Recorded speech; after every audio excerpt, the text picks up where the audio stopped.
ഈ പാർട്ടി ജയിച്ചത് നമ്മളെ ആട്ടോ ചിഹ്നത്തിൽ നിന്ന് മത്സരിച്ചിട്ട് നമുക്കിട്ട് തന്നെ ചവിട്ടി അണ്ണാക്ക് വായിക്കാത്ത കയറ്റി തന്നെ. കഴിഞ്ഞ ആഴ്ച കേശവാസരം വഴി വന്നപ്പോഴത്തേക്ക് അവിടെ ട്രാഫിക് ചെക്കിങ് നടക്കും.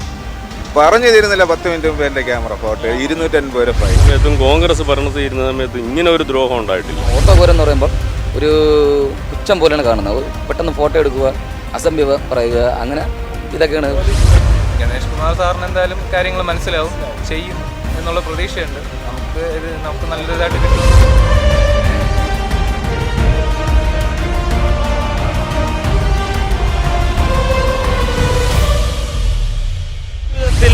നമുക്ക് ഏറ്റവും പ്രിയപ്പെട്ടവരാണ് ഓട്ടോ തൊഴിലാളികൾ. എന്നാൽ അവർ നേരിടുന്ന പ്രശ്നമോ വളരെ വലുത്.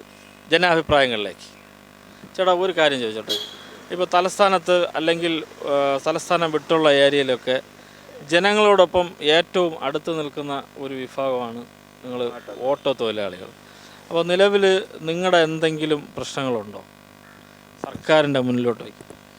പ്രശ്നങ്ങളെന്ന് പറഞ്ഞാൽ ഇപ്പോൾ സാധാപ്പെട്ട ജനങ്ങൾക്ക് ജീവിക്കാൻ കണക്കിനാണ് അവർ ചെയ്തത്. പക്ഷെ അത് നമുക്ക് വയറ്റത്തടിയായി അല്ല ചെയ്തതെന്ന് പറയുമ്പോൾ ഇപ്പോൾ നിലവിൽ ഈ ബസ്സുകൾ മിനി ബസ്സുകൾ എല്ലാ റൂട്ടുകളിലും 10 രൂപ റേഞ്ചിൽ ബസ്സുകളുണ്ട്. പക്ഷേ ജനങ്ങൾക്ക് അത് ഒരുപാട് ഉപകാരമാവുന്നുണ്ട്. പക്ഷെ നിങ്ങളെ സംബന്ധിച്ചിടത്തോളം അത് എങ്ങനെയാണ് ബുദ്ധിമുട്ട്? ഞങ്ങൾക്ക് ഏറ്റവും വലിയ തിരിച്ചടിയായിപ്പോയി. കാരണം വേറെ ഒന്നും കണ്ടല്ല, ഈ പാർട്ടി ജയിച്ചത് നമ്മളെ ആട്ടോ ചിഹ്നത്തിൽ നിന്നാണ് ജയിച്ചത്. ആട്ടോ ചിഹ്നത്തിൽ ജയിച്ച ഒരു മന്ത്രിയാണ് ആട്ടോക്കാരെ ഉപദ്രവിക്കുന്നതെന്ന് അഭിപ്രായമുണ്ട്. അത് എത്രയുണ്ട് അഡ്വക്കേറ്റ് ആന്റണി രാജു തിരുവനന്തപുരം മണ്ഡലത്തിൽ നിന്ന് ആട്ടോ ചിഹ്നത്തിലാണ് ജയിച്ചത്.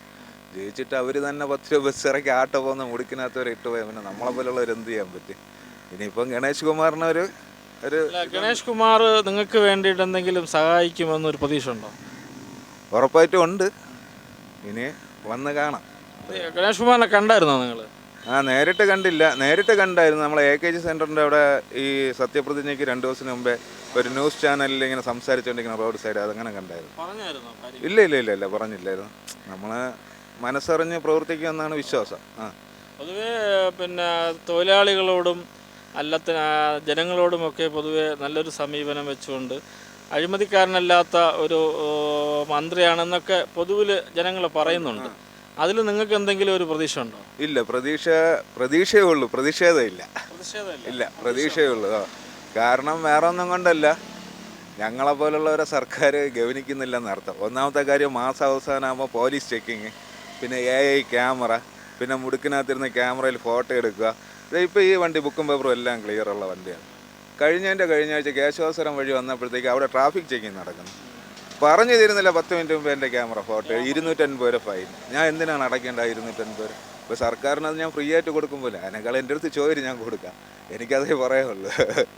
പറ്റി നമുക്ക് അങ്ങനെയല്ല, നമ്മൾ കറക്റ്റ് നമ്മൾ നിയമം എല്ലാം പാലിച്ചാണ് വണ്ടി ഓടാറുള്ളത്. പിന്നെ എന്തെന്ന് വെച്ച് കഴിഞ്ഞാൽ കൂടുതലും നമുക്ക് എന്താ പറയുക, നമ്മൾ ഇപ്പോൾ നോ പാർക്കിംഗ് അല്ലെങ്കിൽ പോലും വണ്ടി കൊണ്ട് ഒതുക്കി കഴിഞ്ഞാൽ ആ ഓട്ടോ കോരെന്ന് പറയുമ്പോൾ ഒരു പുച്ഛം പോലെയാണ് കാണുന്നത്. പെട്ടെന്ന് ഫോട്ടോ എടുക്കുക, അസഭ്യ പറയുക, അങ്ങനെ ഇതൊക്കെയാണ് പോലീസിൻ്റെ ഭാഗത്തു നിന്നൊക്കെ ഒരുപാട് അങ്ങനെ വരുന്നത്.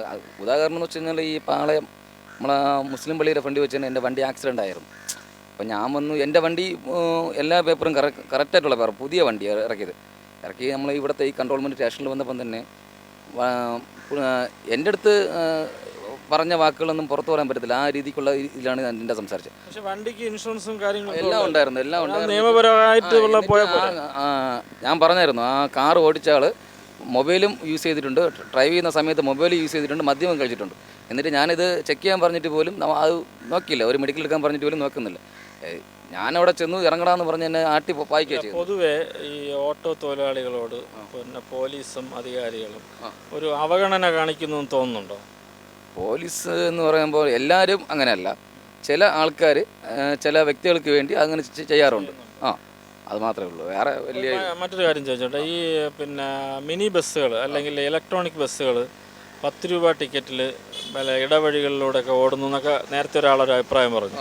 അത് നിങ്ങളെ എങ്ങനെയെങ്കിലും ബാധിച്ചിട്ടുണ്ടോ? ഇപ്പോൾ എന്ന് വെച്ച് കഴിഞ്ഞാൽ ആദ്യം നമുക്ക് ഈ ബസ് ഇറങ്ങുന്നതിന് മുമ്പേ ഒരു ഡെയിലി നമുക്കൊരു 500 രൂപ വരുമാനം ഉണ്ടെങ്കിൽ ഇപ്പോൾ അതൊരു 300 രൂപ വരുമാനമായി. ഈ ബസ് കുറഞ്ഞു. എല്ലാവരും ബസ്സിനെയാണ് ആശ്രയിക്കുന്നത്. എല്ലാവരും ബസ്. ആൾക്കാരെ സംബന്ധിച്ചിടത്തോളം അവർ കൂടുതൽ ചാർജ് എവിടെ കുറഞ്ഞു കിട്ടും അതല്ലേ നോക്കുള്ളൂ? അതേ നോക്കത്തുള്ളൂ. പക്ഷേ നമുക്ക് ഈ ബസ് ഇറങ്ങിയ ശേഷം നമ്മളെ പോലുള്ള ഈ പാവപ്പെട്ട ഈ ഒരു വണ്ടി വെച്ചിട്ടാണ് നമ്മളൊരു ഫാമിലി നിത്യ ജീവിതവും നമ്മളെ ഫാമിലി റൺ ചെയ്ത് കൊണ്ടുപോകണത്. ഇതിപ്പം ഈ വണ്ടി ഇറങ്ങിയ ശേഷം നമ്മളെ ജീവിതത്തിൽ കുറേ എന്താ പറയുക നമുക്ക് ബുദ്ധിമുട്ടുകളും എല്ലാം. അപ്പോൾ ഇത് പുതിയ ഗതാഗത മന്ത്രിയോട് നിങ്ങളുടെ ഈ ഒരു ബുദ്ധിമുട്ട് പറയാൻ നിങ്ങൾ എന്തെങ്കിലും ഒരു നടപടിയെല്ലാം സ്വീകരിക്കും? നമുക്ക് ഇപ്പം ഞാൻ മാത്രം വിചാരിച്ചെന്നും പറഞ്ഞു യൂണിയനൊക്കെ ഉണ്ടല്ലോ, അങ്ങനെ അവരെല്ലാവരും ഇടപെടുകയാണെങ്കിൽ ഞാനും എന്നാലാവുന്നത് ഞാനും കൂടെ പറയും, ഉറപ്പായിട്ടും പറയും. കാര്യം വെച്ച് കഴിഞ്ഞാൽ ഇപ്പം ഒരാൾ വഴിയിൽ നിൽക്കുമ്പോൾ സാധാരണ ഓട്ടോയൊക്കെ കാണിക്കും, നമ്മൾ കൊണ്ട് ചവിട്ടുമ്പോൾ ഇപ്പോൾ അവർ പറയുന്നത് 10 രൂപ കാത്തിരിക്കുകയാണ് എന്നാണ് പറയുന്നത്. അത് തന്നെ നമുക്ക് ഏറ്റവും വലിയൊരു അടിയാണ്.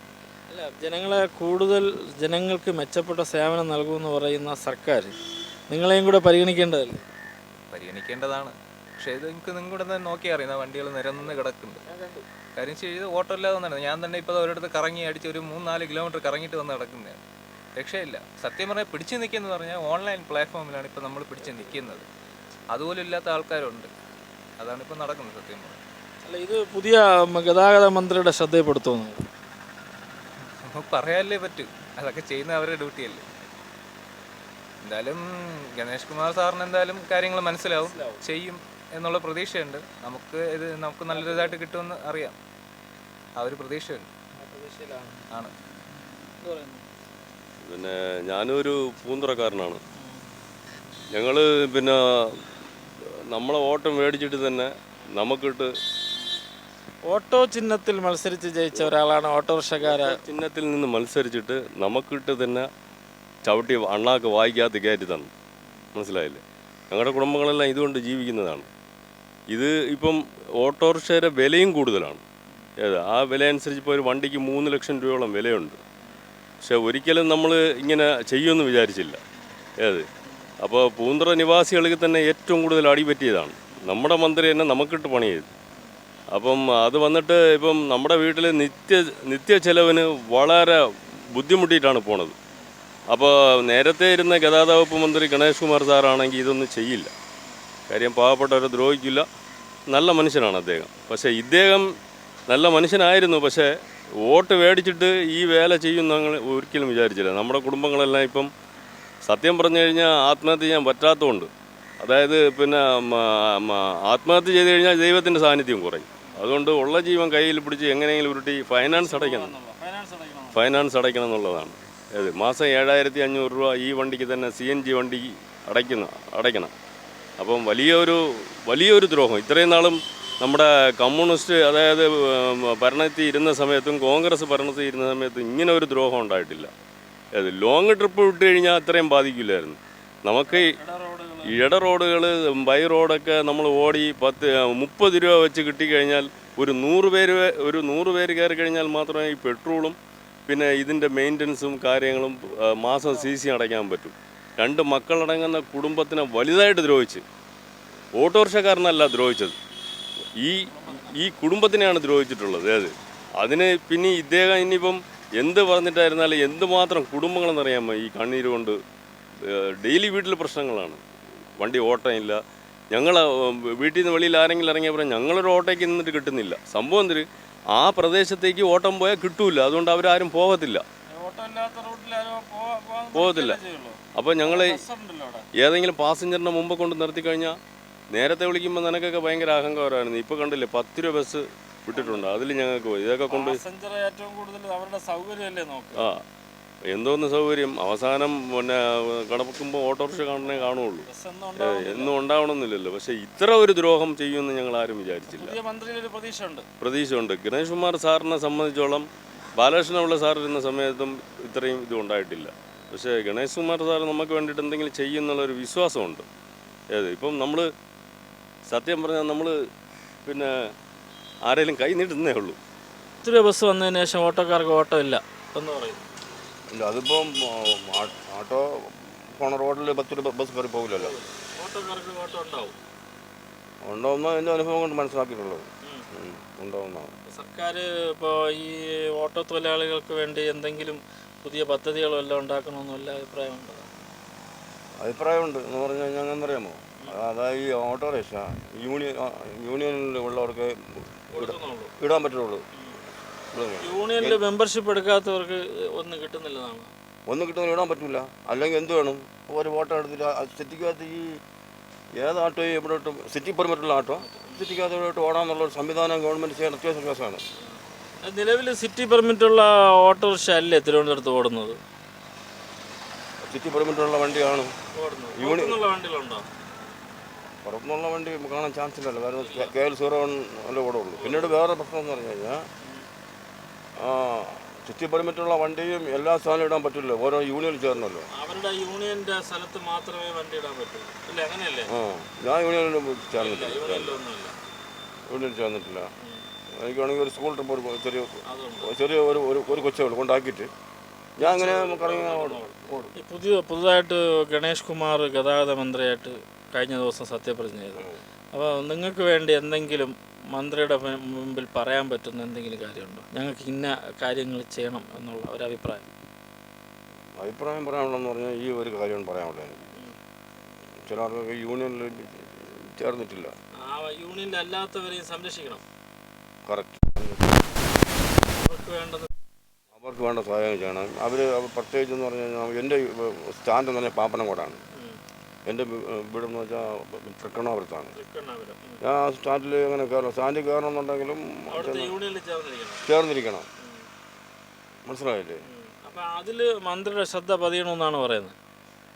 മന്ത്രിയുടെ ശ്രദ്ധ പതിയണമെന്ന് പറഞ്ഞു കഴിഞ്ഞാൽ സിറ്റി പെർമിറ്റുള്ള വണ്ടി സിറ്റിക്കകത്ത് ഏത് സ്റ്റാൻഡിൽ കൊണ്ടിട്ട് ഓടാനുള്ള ഒരു സംവിധാനം ഉണ്ടാക്കണം. യൂണിയൻ്റെ അതീതമായിട്ട്. അതെ. ഏത് യൂണിയനിൽപ്പെട്ടവർക്കും എവിടെയും കിടന്ന് ഓടണം. യൂണിയനില്ലാത്ത ഞാൻ ഒരു യൂണിയനിൽ ഓടണം. പുതിയ ഗതാഗത മന്ത്രിയിൽ വിശ്വാസമർപ്പിച്ച് കുറേ ഓട്ടോ തൊഴിലാളികൾ.